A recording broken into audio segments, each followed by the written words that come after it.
दोस्तों, ये blood relation topic का पार्ट दूसरा है। जिन्होंने पहला पार्ट ना देखा हो प्लीज़ पहला पार्ट पहले देख लीजिए, क्योंकि जब तक आप उसको नहीं देखेंगे तब तक आपको क्लियर नहीं होगा। हम सारे क्वेश्चंस को रिलेशन ट्री बना के सॉल्व कर रहे हैं। देखिए, पिछले वीडियो में कुछ क्वेश्चंस किए थे, उसके अगला कुछ क्वेश्चंस अब इसमें ले रहे हैं। देखिए, पहला क्वेश्चन क्या है। B is son of C. B is son of C. B बेटा है किसका? सी का। तो देखिए, हमने क्या कहा था कि मेल जहाँ होंगे वहाँ हम स्क्वायर का यूज़ करेंगे, और जहाँ फीमेल्स होंगे वहाँ हम सर्कल का यूज़ करेंगे। इसीलिए कर हम प्लीज़ पहले पिछली वीडियो पार्ट 1 देख लीजिए, तभी आपको क्लियर होगा, और जो उसको देख चुके हैं वो कंटिन्यू करते रहिए। देखिए, बी इज सन ऑफ सी।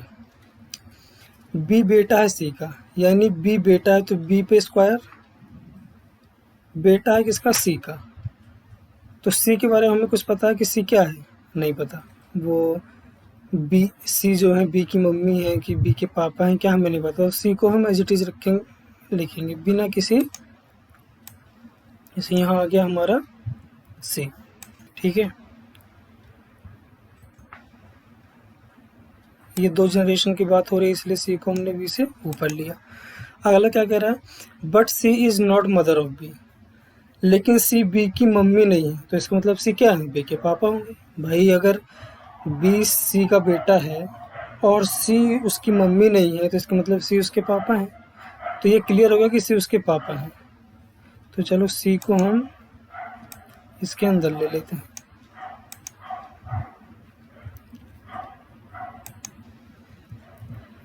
ठीक है,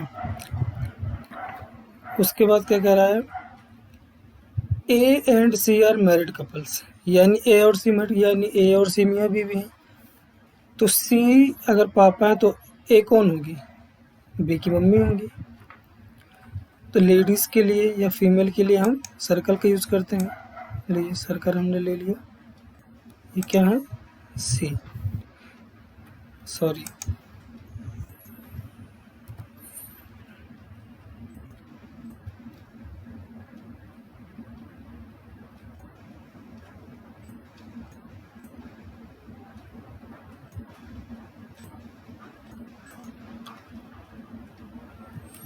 ए। यानी ए और सी क्या है? मियाँ बीवी हैं। तो और जब भी हम क्या कहते हैं, जब भी हस्बैंड वाइफ होंगे तो उनके बीच एक सीधा रिलेशन होगा, एकदम स्ट्रेट लाइन। उसके आगे क्या कह रहा है, F is brother of C. F C का भाई है, यानी कि बी के पापा सी हैं और सी के भाई एफ हैं। ठीक है, यानी सी के भाई। और जब हमने कहा जब भाई या बहन में रिलेशन शो करेंगे तो स्ट्रेट न शो करके, चलिए पहले एफ को ले लेते हैं।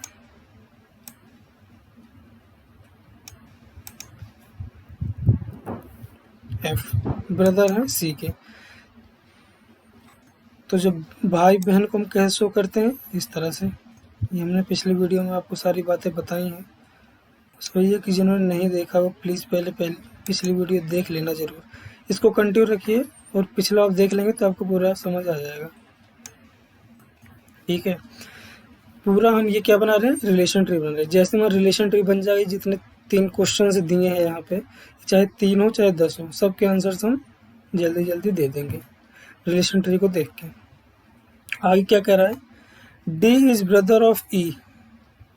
D is brother of E. देखिए, डी और ई के बारे में अभी हमें कुछ पता नहीं है, तो इसको भी स्किप करते हैं, पहले अगला पढ़ते हैं। ई इज डॉटर ऑफ ए। ई ए की डॉटर है। ठीक है, ए की डॉटर है ई। डॉटर है यानी बेटी है, तो फीमेल कौन? ई। बेटी है किसकी? ए की।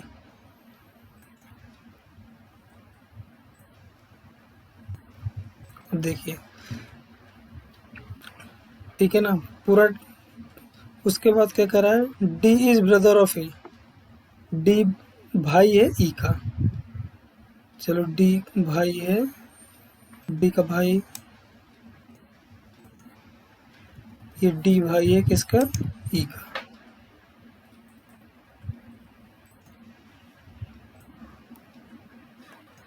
हमने क्या कहा था, भाई बहन को कैसे शो करते हैं, इस तरह से। देखिए पूरा डायग्राम से आपको समझ में आ रहा है, यानी कि बी, डी और ई ये तीनों भाई बहन है आपस में, जिसमें से बी और डी भाई है, ई बहन है, और इन तीनों के मम्मी पापा कौन है, सी पापा और ए मम्मी है, और और इनके जो पापा हैं उनके भाई कौन है, एफ है। हमसे पूछ क्या रहा है, देखिए हमसे पूछ रहा how many children does A have, यानी ए के कितने बच्चे, तो ए कितने बच्चे हैं, दो, तीन बच्चे हैं, दो बेटे हैं एक बेटियां हैं, तो पहले का आंसर क्या हो गया, तीन। समझ रहे हैं ना, how many children does A have, तो ए के कितने बच्चे हैं। देखिए चिल्ड्रेन पूछ रहा है ना, बॉय या गर्ल नहीं पूछ रहा है। अगर बॉय पूछता तो हम आंसर देते दो, अगर गर्ल पूछता तो हम आंसर देते एक, लेकिन यहाँ क्या पूछ रहा है, चिल्ड्रेन, मतलब टोटल इसके कितने बच्चे हैं, तो ए के या सी के टोटल कितने बच्चे हैं, तीन। दूसरा क्वेश्चन क्या कर रहा है, who is the mother of B, B की मदर कौन है, ए। देखिए साफ साफ दिख रहा है ना। देखिए रिलेशन ट्री बनाने का यही फ़ायदा है, अगर आप इसको ना बनाते, मान के चलिए ये नहीं होता यहाँ पूरा, तो आप सोचते रहते, लिंक करते रहते, आप अपने आप को रखते, अपने आप से लिंक करते, उसमें क्या है, कन्फ्यूजन होती है और गलत होने का चांस ज़्यादा होता है। एक बार रिलेशन ट्री जैसे आपकी प्रैक्टिस हो जाएगी बनने की, उसके बाद देखिए कितनी आसानी से आपका एक भी क्वेश्चन गलत नहीं होगा। तो क्या कह रहा है, who is mother of B, तो बी की मम्मी कौन है, ए, साफ साफ दिख रहा है, बी के पापा सी, बी की मम्मी ए। तीसरा question, how many male members are in the family, मतलब ये टोटल परिवार है, यहाँ पे मेल मेंबर्स कितने हैं, साफ साफ दिख रहा है, पापा, दो बेटे और एक पापा के भाई, यानी चार मेल मेंबर्स। क्वेश्चन खत्म। ठीक है ना। अब देखिए रिलेशन ट्री के कितने फ़ायदे हैं, इसलिए रिलेशन ट्री बना के ही आप ब्लड रिलेशन क्वेश्चन सॉल्व करिएगा। आप प्रैक्टिस करिए, 10-20 क्वेश्चन की प्रैक्टिस किसी प्रैक्टिस बुक से करिए, आपको आसान हो जाएगा। एक और क्वेश्चन लेते हैं। देखिए अब इस क्वेश्चन को आप ध्यान से देखिए, अगर इस क्वेश्चन को आप वैसे करते हैं विजुअलाइजेशन से, बिना ट्रिक बनाए ऐसे अपने दिमाग में सोच के, तो आपके बहुत गलत होने के चांस रहेंगे। अब देखिए पढ़िए पहले एक बार question, A B C D E and F are 6 members of a family, मतलब किसी परिवार में 6 सदस्य हैं, कौन कौन से, A B C D E F. आगे कह रहा है number of males is equal to number of females, और ये कह रहा है कि इन 6 लोगों में 3 मेल है और 3 फीमेल है, यानी मेल और फीमेल की जो संख्या है परिवार में वो बराबर है। तो यानी कि इन 6 में 3 मेल होंगे, 3 फीमेल होंगे। अब कौन क्या है ये आगे देखते हैं। A and E are sons of F, यानी ये क्लियर हो गया कि ए और ई जो हैं वो बेटे हैं किसके, एफ के। तो चलिए हम अपना रिलेशन ट्री बनाना स्टार्ट करते हैं इसी पॉइंट को लेके, A and E are sons of F, यानी एफ पापा है ए और ई के, तो एफ पापा है, तो यानी एफ कहाँ रहेंगे, ऊपर रहेंगे, और एफ है क्या, पापा है। तो चलिए एफ को हम डिनोट करेंगे स्क्वायर से, ये है एफ, ये पापा हैं किसके, ए और ई के, तो ए और ई इनके नीचे आएंगे, और जो कि साफ साफ, हाँ एक सॉरी मैंने एक गलती करी, A and E are sons of F, F के बेटे हैं ए और ई, लेकिन हमको ये नहीं पता कि एफ कौन है, एफ मम्मी है कि पापा है, अभी नहीं पता। तो फिलहाल हम एफ को एज इट इज लेंगे, क्योंकि अभी हमें एफ के बारे में नहीं पता कि एफ ठीक है ना। एफ के बेटे हैं ए और ई, यानी एफ के 2 बेटे हैं, कौन कौन, एक हो गया ए और दूसरे हो गए, आप कॉपी में पेन से बनाएंगे नहीं सब तो बहुत जल्दी होगा, इसमें थोड़ा सा टाइम लग रहा है समझाने के लिए, मैं थोड़ा सा इसमें कर रहा हूँ। देखिए ए और ई क्या हैं, बेटे हैं किसके, एफ के, तो बेटे हैं, तो यानी ऐसे कनेक्ट कर दीजिए इनको आपस में। अब ए के 2 बेटे हैं, कौन कौन, ए और एफ के 2 बेटे ए और ई, ठीक है, इतना क्लियर। ए और ई के पापा या मम्मी जो भी हो, एफ आगे देखते हैं। डी इज मदर ऑफ 2, कह रहा है कि जो डी है वो 2 की मम्मी है, और यानी डी के 2 बच्चे हैं, 1 बॉय एंड 1 गर्ल, जिसमें से एक लड़का है और एक लड़की है। अब वो कौन है हमें नहीं पता, अभी इतना कंफर्म है कि डी मम्मी है, ठीक है। आगे देखते हैं, B is son of A, B जो है वो ए का सन है, मतलब ए का भी बेटा है। कौन? बी। ए किसका बेटा? एफ का। और बी किसका बेटा है? ए का। तो ए से नीचे हम बना लेते हैं बी को, क्योंकि बी बेटा है।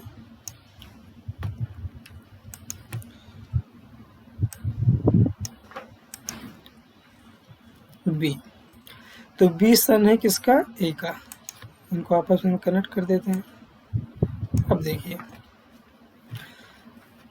देखिए क्या कह रहा है कि D is mother of two, one boy and one girl. ठीक है। और A and E are sons of F, A और ई एफ के बेटे हैं। ठीक है। D is mother of one, mother of two. देखिए टोटल हम क्या कहा था कि टोटल 6 सदस्य हैं घर में, जिसमें से 4 सदस्य को हमने एडजस्ट कर दिया। अब कौन कौन बच रहा है? हमारे पास सी बच रहा है और डी बच रहा है, ये 2 लोग बच रहे हैं। और क्या कह रहा है कि D is mother of two, D 2 की मम्मी है, जिसमें से एक लड़का है एक लड़की है। ठीक है ना। तो डी कौन हो सकता है? आप खुद सोचिए कि डी कौन हो सकता है। देखिए अगर हम डी को एफ की वाइफ बनाते हैं, सोचिए थोड़ा। अगर हम, कई लोग क्या गलती कर सकते हैं यहाँ पे, डी को अगर हम एफ की वाइफ बनाते हैं तो क्या कह रहा है कि डी के सिर्फ 2 ही बच्चे हैं, एक लड़का है एक लड़की है।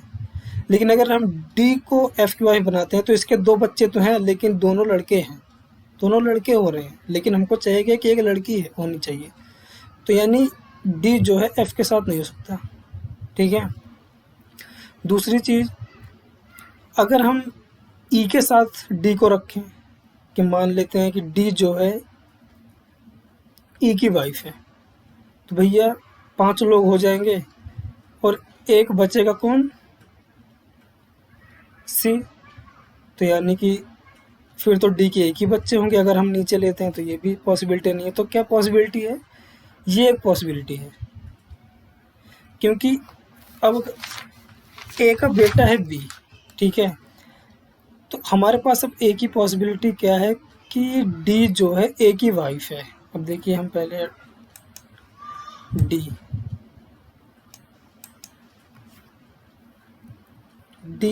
वाइफ, हमने क्या कहा था, पति पत्नी को हम डायरेक्ट लिंक करेंगे। ठीक है। ए और डी क्या है? पति पत्नी है।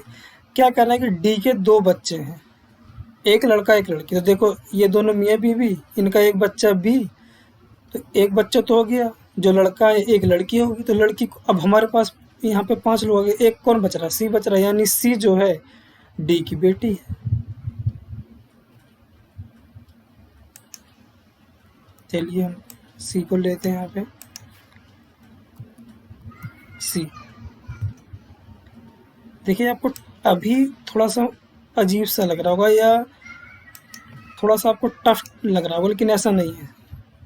आप जब कॉपी और पेन लेके बैठेंगे ना और हाथ के हाथ उसको बनाते रहेंगे, जो भी मैं बोल रहा हूँ, तो आप देखना कितना आसान हो जाता है। ये एक बार ट्री बन गया ना, उसके बाद सारा काम हो गया हमारा।